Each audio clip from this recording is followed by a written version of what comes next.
Hello guys, in this video I will show you how to reply with a video to a comment on TikTok. Firstly, you need to go to your profile section and then you need to choose a video which is related to your interest to get to this point.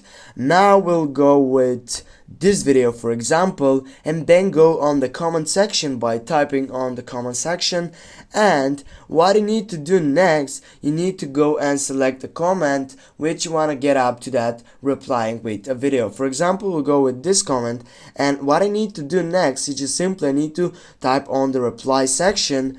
And now, as you can see on my left wing, I have a button with a creating video section. Click on that button with a red side, and here, as you can see, I have the option to record a video right now or uploading for my gallery. I will upload for my gallery. I will go next.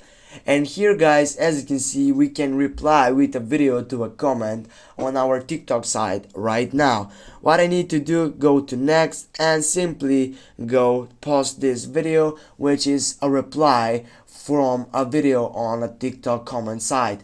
Thanks guys for watching. Don't forget to hit that like and share the video. See you soon guys.